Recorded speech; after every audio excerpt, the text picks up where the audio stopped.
Ibu, assalamualaikum warahmatullahi wabarakatuh. Salam warahmatullahi wabarakatuh. Waktunya Bapak Ibu, saya nggak ada maksud ini untuk mengajarin jenengan, buat ini hanya sharing saja apa yang saya dapatkan di Surabaya yang wajib diberikan ke guru kabupaten kota. Nanti kabupaten ada saya dengan Bu Rias, kota ada dengan Bu Aini. Bu Aini kan Bu Aini yang kita Alda. Ini Bapak Ibu, ada beberapa materi Bapak Ibu nanti yang saya berikan. Cuma ini nanti pengenalan saja. Materinya ada banyak. Nanti hanya 15 saja. Ini Bapak Ibu. Kita alhamdulillah nanti tahun 4 tahun ke depan BK ini model akan selalu didengung-dengungkan di mana-mana. Karena nggak tahu kenapa Pak Menteri selalu dari awal mengatakan BK dan BK ini ada. Ini Bapak Ibu, nanti saya juga akan koordinasi dengan Pak Wakil terkait BPK dan berusaha supaya kita tidak masuk di dalamnya. Ya, nggak ada aturan BK boleh nggak ada. Cuma nanti biar arah penanganannya biar nggak begitu. Nah, kalau TPPK kan tim pencegahan dan penanganan kekerasan itu untuk kekerasan yang fatal saja. Tapi kalau kekerasan kayak kecil, masalah hati, percintaan biar BK. Nanti kalau hubungan dengan pidana biar TPPK. Itu ada perintah khusus di sini ya. Hari ini nanti yang saya sampaikan ini Bapak Ibu terkait dengan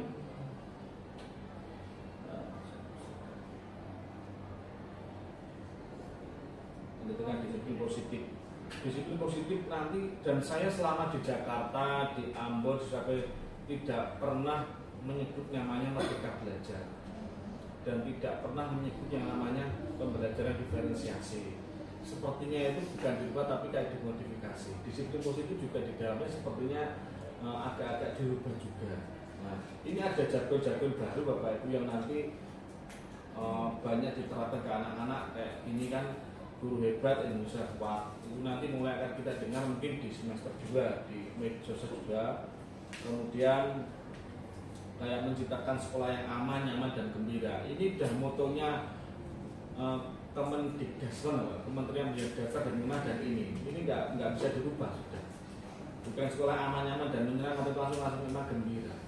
Ini menurut dari direktorat memang gembira itu lebih dalam daripada senang dan menyenangkan.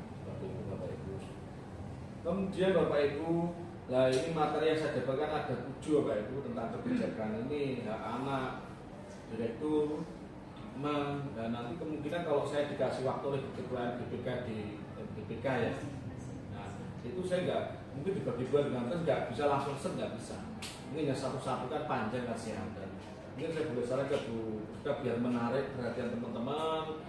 Didatangkan satu narasumber dari luar, apakah profesor atau dokter BK asli, nanti bisa saya bantu. Gak usah kakek, gak 500 soal kilo, misalkan banyak kas saya untuk konfirmasi Pak, biar mereka bicara ngasih pembukaan ya 45 menit lah, gitu aja biar dapat kita. Kalau misalkan nyusun sertifikat kan keren lah, misalkan narasumbernya siapa. Nah ini Bapak Ibu, nama saya bahas hari ini sekitar 5 menit aja Bapak Ibu terkait ini Bapak Ibu, tentang masalah disiplin positif Bapak Ibu. Nah ini Bapak Ibu, disiplin positif ini kalau dulu guru penggerak kayaknya dari kelompok-kelompokan ya Pak Roman ya, tentang kayak apa keyakinan peraturan kelas itu dirubah lebih humanis. Kayak misalkan anak telat, hukumannya lari kan nggak logis Bu ya, nggak ada hubungannya. Telat dengan lari kan nggak ada hubungannya, kecuali olahraga lah pas. Nah telat, kalau telat masuk 15 menit mereka harus ganti di waktu istirahat. Beberapa menit misalnya 15 menit harus baca buku di perpus, harus literasi, dan itu baru logis. Nah tujuannya di disiplin itu seperti itu. Nah ini menemukan kesadaran internal apa intrinsiknya yang ya, bukan karena pemberian. Kita kan kalau kita kan reinforcementnya, ujian, tapi nggak boleh berlebih kalau di materi yang didapatkan. Makanya kemarin diundang itu 320 full guru BK semua dari Pulau Jawa, Bali, sama Lombok NTT. Itu saya sekamar dengan Pak Kadek orang Bali itu bisa bercerita. P3K juga memang full BK, harus mendesiminasikan ke kepala sekolahnya, guru satu sekolah sama guru BK se-kabupaten kota. konsekuensi logis ya tadi masalah itu dorongan dan hadiah ini Bapak Ibu. Setiap anak ing ngarso sung tulodo ing madya mangun farot nganso kudu handayani.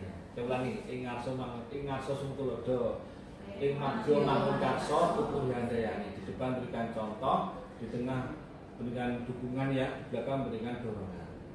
Itu fasilnya. Kemudian koneksi bukan koneksi sebelum koreksi. Jadi kalau misalkan kita menangani suatu permasalahan, didulukan hubungan kita dulu Bapak Ibu. Jangan langsung disalahkan anak, bukan salah. Kemudian ini 5 memahami bukan menghakimi jelas, panjangnya sudah tahu semua ya. Kayak saya ngajari ikan gunungan aja, gak pernah dengan musisi saya senior. Yang namanya kendalikan diri bukan kontrol orang lain. Ini bagaimana kita memang kita punya ilmu ya, punya ilmu untuk memanajemen pikiran orang, mengendalikan. Nah ini di sini ini kalau di umum ya kita lebih mengendalikan diri kita daripada mengontrol orang. Ini fokusnya kalau misalnya ini di sekolah aman nyaman, beda kalau dengan penanganan pribadi di ruang konseling monggo. Kemudian 7 lembut dan tegas. Nah ini Bapak Ibu, saya sudah pernah pakai semua metode di kelas 13 tahun pertemanan. Saya sudah hujan. Halo Mas Bro, kalau boleh Mas Bro, boleh Mas Bro, apa tidak bisa kesepian enggak lah, menungan gimana pertemanan, wah kesel lah konseling, masalah sepele konseling, nggak mau mandiri kan? Saya pernah pakai masalah itu pernah, 1 hari 3, 1 hari 5, 7 konseling, leder, pernah saya melaksanakan itu. Saya akhirnya pilih yang ini, lembut dan tegas. Kalau memandirikan, bagaimana kita di kelas di depan dengan siswa. Kalau kita kan kita pernah jadi siswa kan, kita tahu ya, oke kayak guru santai, guru guyon ya kan, guru. Akhirnya kalau kita terkenal, mohon maaf ya, guru yang santai guyon, mereka kan nggak serius. Kemudian tahu sendiri kita ke belakang jam 12, ya. Saya ada guru yang ngajar, akhirnya HP yang di belakang. Ya Allah, kalau saya boleh tapi fisik. Kekerasan ada 7 kan. Nah, kekerasan ada 7. Kekerasan fisik, psikis, kekerasan seksual, kekerasan apa itu, intoleransi sama diskriminatif. Ini apa sih turun? Lah ya. Ada 2. Oh, kekerasan kebijaksanaan. Kebijaksanaan sekolah kayak tadi. Yang telat, lari, itu nggak boleh. Yang satu apa? Kekerasan lain, oh ya kekerasan lain itu kayak verbal. Ya nanti kita mengarahkan ke situ Bapak Ibu. Bapak Ibu, ini aja yang bisa saya sampaikan terkait saya disiplin positif saja.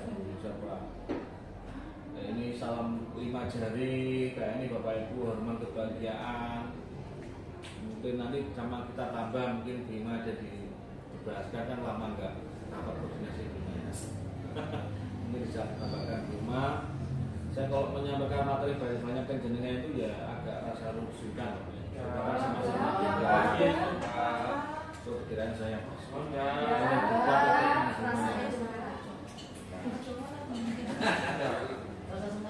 Ini masih masalah pasti. Materinya banyak Bapak Ibu. Makanya saya bertahap Bapak Ibu ya, untuk nanti kita berbagi lah. Gak usah lama-lama, mungkin saya 45 menit atau setengah jam, ya 30 menit, nanti profesornya 30 menit, 45 menit, gak usah terlalu lama. Yang penting masuk.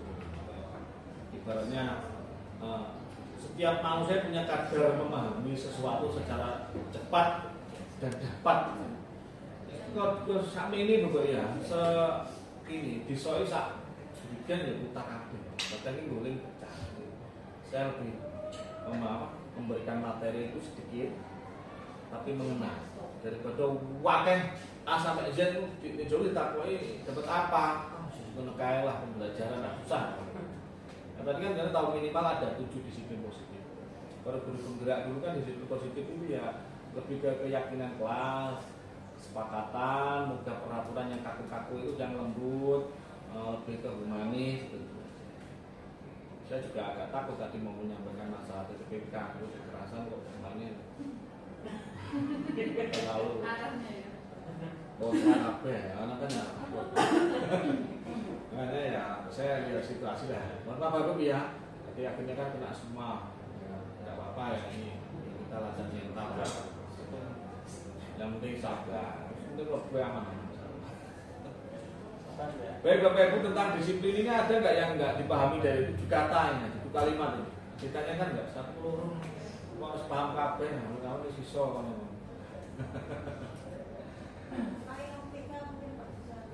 Nah ini dorongan bukan hadiah. Mirip dengan ini Bapak Ibu, bagaimana kita bisa memperlakukan siswa berbuat baik tanpa dia mengharapkan ujian dan hadiah. Contoh, gimana anak ini bisa aktif masuk sekolah yang awalnya itu bolos, tanpa ada iming-iming, tanpa ada ketakutan dari dia, tanpa ada ancaman. Itu yang borosan enggak, itu yang borosan dalam ujian, biar muncul dalam dirinya. Jadi kita kalau konseling mengedepankan ke apa yang akan terjadi ke depannya yang diharapkan, bukan yang dia dapatkan instan. Kalau dia takut telat, mau datang tepat itu karena ketakutan lari, itu kan bukan ini. Jadi dia motivasi intrinsiknya kurang. Berikut Pak Rahman. Ini diperuntukkan untuk siswa atau untuk guru? Ini untuk semuanya Bapak Ibu, semua stakeholder yang ada di lingkungan. Nanti untuk guru, siswa kan moto kita kan sekolah yang aman, nyaman, dan gembira. Dan ini tadi mulai kemarin serentak dari 320 itu serentak melaporkan kepala sekolah. Kemudian hari ini juga mulai mereka aja nyicil ke sebagian guru, ke MP atau KKD mereka, guru SD seperti itu. Untuk konsekuensi logis itu nanti penerapannya. Nah ini konsekuensi nanti ini yang nanti akan lebih bertentangan dengan kesiswaan. Ini kita makanya mengedepankan namanya kolaboratif dan koordinasi dengan kesiswaan. Contoh kayak buku peraturan, mohon maaf,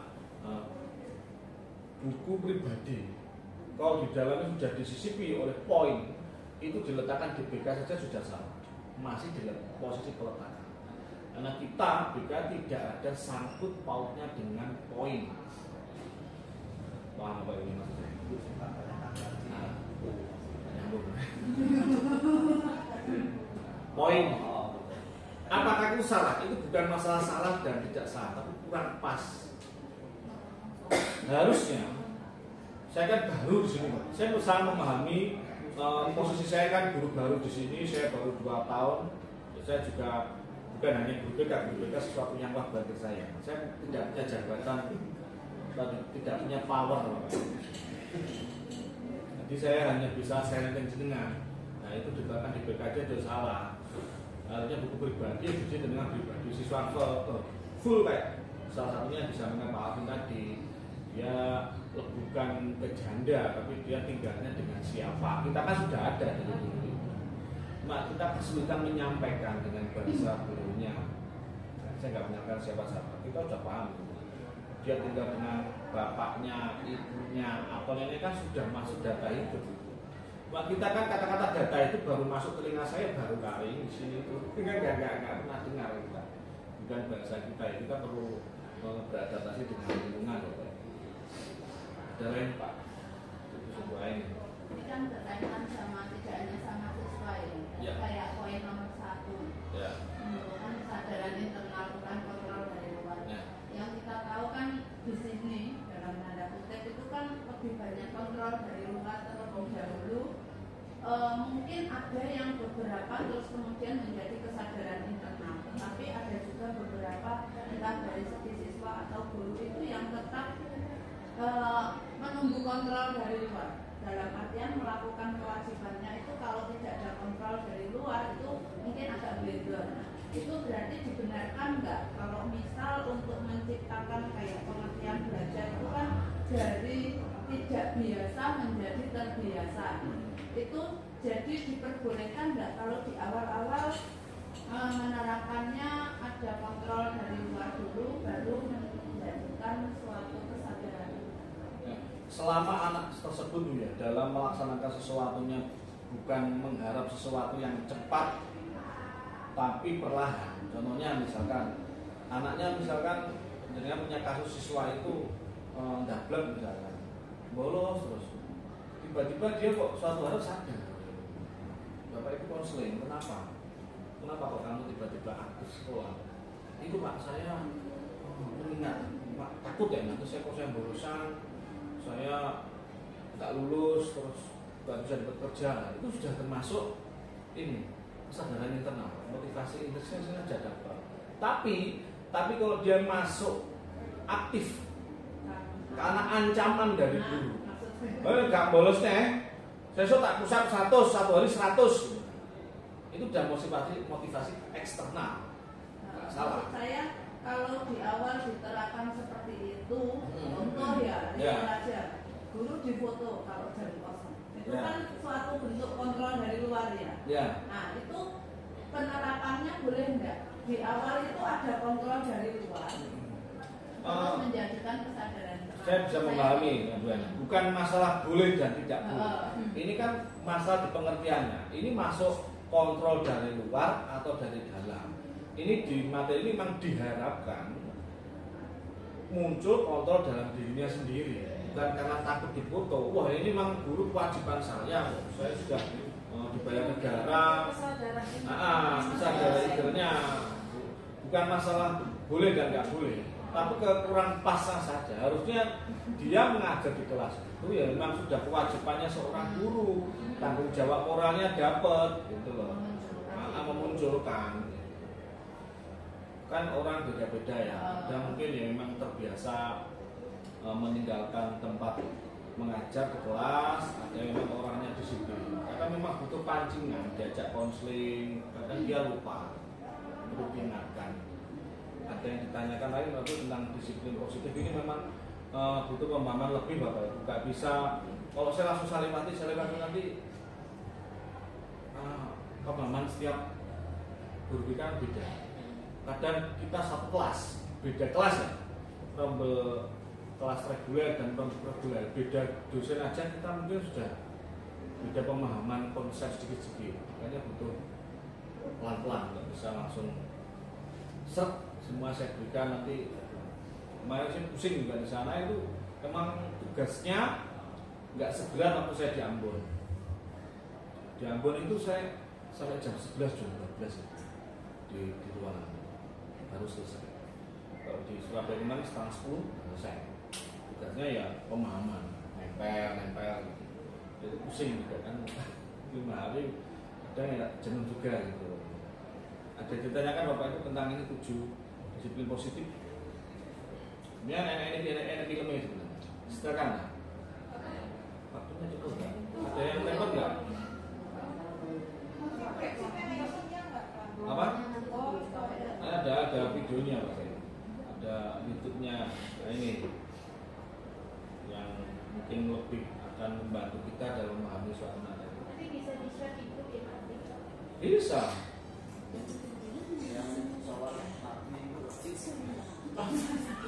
Soal nabi, soal Jibril, menarik sedih. Soalnya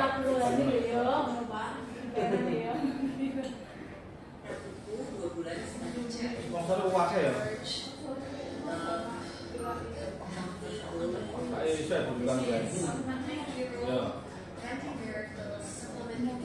Kamu nek ngilang-ngilang itu kalau memunculkan sesuatu malah bisa. Yo, nek ini ki, Pak.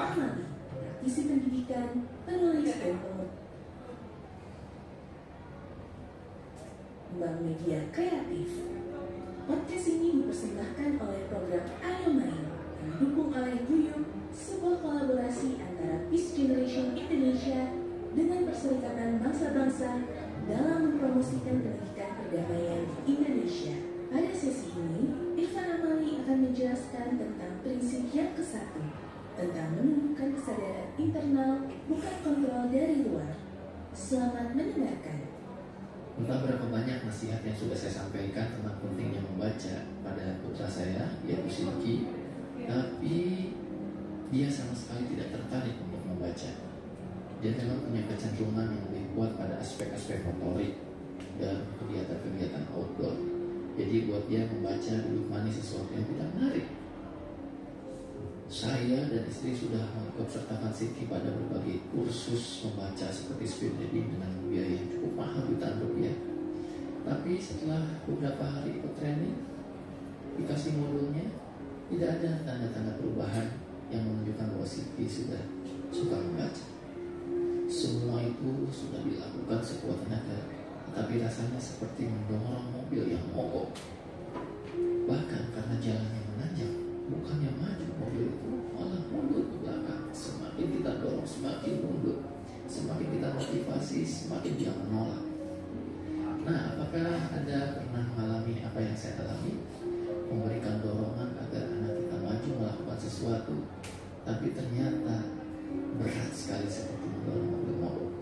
Jika Anda mengalami hal serupa dengan saya, maka kita akan bahas bersama-sama dalam serial podcast Disiplin Positif ini, yaitu prinsip yang pertama, yaitu menumbuhkan kesadaran internal, bukan kontrol dari luar. Ikuti terus podcast ini Disiplin Positif bersama saya, Irfan.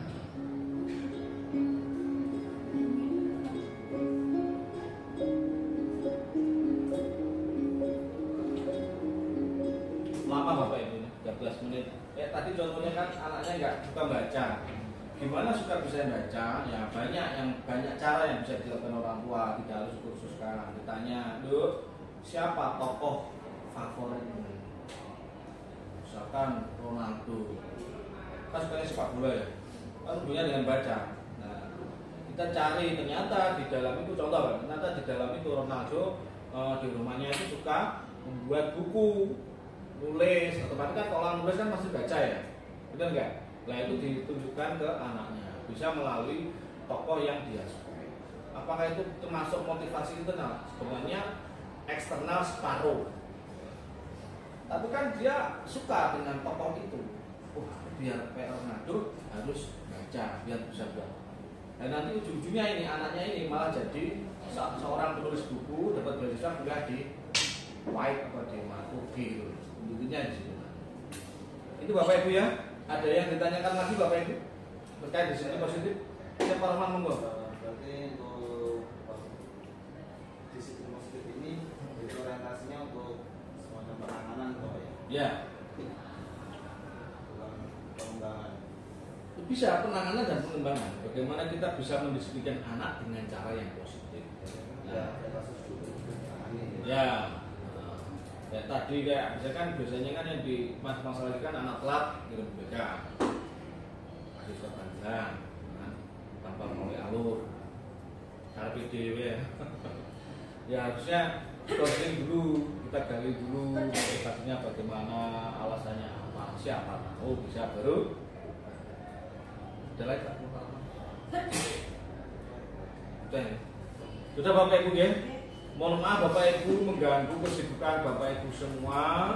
Nanti ketika saya ada kesempatan memberikan ke Bapak Ibu guru satu sekolah, saya mau dibantu Bapak Ibu ya. Mungkin kan di belakang ada yang bingung apa ramai. Tetap kita hormati sebagai budaya. Dari awal selalu saya berikan tujuan saya seperti di sini bukan untuk mengajarin jenengan Bapak Ibu, tapi ini lebih ke berbagi saja. Kebetulan saja saya tahu dulu. Dan saya ada kewajiban langsung dari kementerian untuk menyampaikan. Soalnya nanti habis ini Bapak Ibu saya kasih link absensi ya dari kementerian dengan isi. Ini Bapak Ibu ya, saya mau dengan sangat karena itu langsung direkod dari pusat. Ini siapa-siapa sekolah yang sudah menyampaikan nanti belum. Bapak Ibu saya kirim, matur suwun sangat atas kehadirannya, keriduannya datang ke sini. Saya tutup, semoga apa yang kita lalui hari ini nanti mendapatkan keberkahan dan barokah dari Allah Subhanahu wa taala. Ya tutup, wassalamualaikum warahmatullahi wabarakatuh. Saya juga sebenarnya mau mengungkapkan